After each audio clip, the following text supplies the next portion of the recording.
जन्म लेते ही अपना भाग्य साथ लिखवाकर आता है मनुष्य। जानिए कौन लिखता है भाग्य का लेखा। आइए जानते हैं इसके बारे में। क्या भाग्य पहले से ही तय होता है? क्या हमारी मेहनत का कोई मोल नहीं, या फिर हम ही अपने भाग्य के निर्माता हैं? इन सवालों ने न जाने कितने बार हमें सोचने पर मजबूर किया है। आज इस वीडियो में हम जानेंगे कि भाग्य क्या है, यह कैसे बनता है और हमारे कर्मों का इससे क्या संबंध है। आइए भारतीय संस्कृति के गहराइयों में उतरकर इस रहस्य को समझने की कोशिश करें। भाग्य का हमारे जीवन पर बहुत ही गहरा प्रभाव होता है।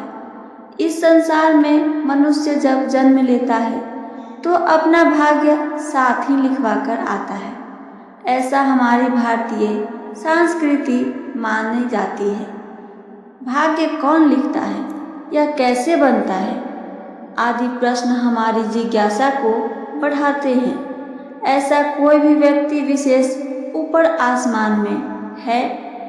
भाग्य का हमारे जीवन पर बहुत ही गहरा प्रभाव होता है। इस संसार में मनुष्य जब जन्म लेता है तो अपना भाग्य साथ ही लिखवा कर आता है। ऐसा हमारी भारतीय संस्कृति मानती है। भाग्य कौन लिखता है, यह कैसे बनता है, आदि प्रश्न हमारी जिज्ञासा को बढ़ाता जाता है। ऐसा कोई भी व्यक्ति विशेष ऊपर आसमान में नहीं है जो हमारा भाग्य लिखने का कार्य करता है, बल्कि हम स्वयं अपने भाग्य के निर्माता हैं। सीधा स्पष्ट सा गणित है कि जो भी अच्छे कार्य यानी सुकर्म या बुरे कर्म यानी कुकर्म करते हैं वही हमारा भाग्य बनता है। दोनों कर्म और यानी सुकर्मों का फल हमें सफलताओं एवं सुख समृद्धि के रूप में मिलता है।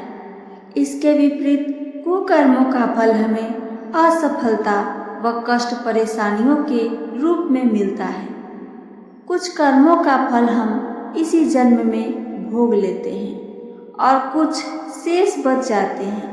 यही बचे कर्म जन्म जन्मांतर तक हमारा साथ निभाते हैं। उन्हीं शेष बचे हुए कर्मों से हमारा भाग्य बनता है। भाग्य और कर्म अन्योन्याश्रित है। कर्म के बिना भाग्य फलदायी नहीं होता और भाग्य के बिना कर्म। इस बात को दूसरे शब्दों में इस प्रकार कह सकते हैं कि वे एक दूसरे के पूरक हैं और एक ही सिक्के के दो पहलू हैं। यदि मनुष्य का भाग्य प्रबल होता है तब उसे थोड़ी सी मेहनत करने पर उसे आशातीत फल प्राप्त हो जाता है, पर यदि वह श्रम करता है तो अपने स्वर्णिम अवसर से चूक जाता है। तब पश्चाताप करने का भी कोई लाभ नहीं होता। परंतु इसके विपरीत कभी कभी ऐसा भी देखा जाता है कि मनुष्य कठोर परिश्रम करता है पर उसे आशा के अनुरूप फल नहीं मिलता। इसका यह अर्थ नहीं, कदापि नहीं कि वह परिश्रम करना छोड़कर हाथ पर हाथ रखकर निठल्ला होकर बैठ जाए और भाग्य को कोसता रहे या ईश्वर को गाली देता रहे। मनुष्य को सदा अपने भाग्य और कर्म दोनों को एक समान मानना चाहिए, फिर बार बार सफलता की प्राप्ति के लिए प्रयत्न करते रहना चाहिए। भाग्य भी तभी फल देता है जब मनुष्य स्वयं श्रम करता है। अब भाग्य से हम भोजन प्राप्त हो गया, उसे खाने के लिए भी तो मेहनत करनी ही पड़ेगी। रोटी का निवाला खुद मुंह में तो जाएगा नहीं, वो तो डालनी ही पड़ेगी, हाथ हिलाना ही पड़ेगा। रोटी का ग्रास तोड़ेंगे तभी तो निवाला मुंह में जाएगा और हमारा पेट भरेगा। हमेशा चींटी के श्रम को याद रखिए, जो पुनः पुनः गिरकर अथक प्रयास करके अपने लक्ष्य को पाने में अंततः सफल हो जाती है।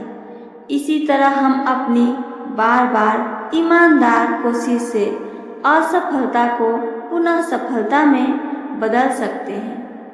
हर प्रकार की सुख समृद्धि हमें अपने पूर्व जन्मकृत कर्मों के अनुसार ही मिलती है। फिर भी हमारे लिए यही उचित है कि हम अपने कठोर परिश्रम की बदौलत ही अपनी सफलताओं को पाने से ना चूके। जब जब अपने बाहुबल पर विश्वास करके कठोर परिश्रम करेंगे, तब तब हमारा भाग्य हमें अवश्य में फल देगा। भाग्य के भरोसे बैठकर कर्म करना नहीं त्यागना है। उन्नति करने का अवसर हर किसी को जीवन में अवश्य ही मिलता है।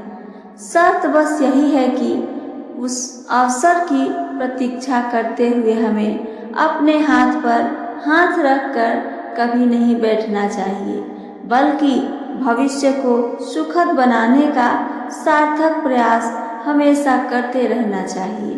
तो अंत में यही समझना जरूरी है कि भाग्य कोई ऊपर आसमान से लिखा नहीं जाता है। हमारे अपने ही कर्म उस भाग्य को बनाते हैं, संवारते हैं या बिगाड़ते हैं। मेरे खुद के किए गए कर्मों पर ही यह निर्भर होता है। यदि आपने मेहनत की है, सच्चे मन से प्रयास किए हैं, तो आपका भाग्य भी आपको उसका उचित फल जरूर ही देगा। बस आपको हिम्मत नहीं हारनी चाहिए। हर असफलता के बाद प्रयास करते रहना चाहिए, क्योंकि भाग्य उन्हें ही साथ देता है जो खुद अपने लिए खड़े होते हैं, खुद पे विश्वास करके हमेशा ही अडिग रहते हैं। यही हमारे शास्त्र भी कहते हैं और यही जीवन का सत्य भी है। तो ये थी मेरी आज की जानकारी। मेरी जानकारी आप सबको पसंद आई हो तो चैनल को सब्सक्राइब करके वीडियो को लाइक करना ना भूलें। साथ साथ अपना एक प्यारा सा कमेंट करके हमें ज़रूर बताइए। सुनने के लिए धन्यवाद दोस्तों। जय श्री कृष्णा। राधे राधे।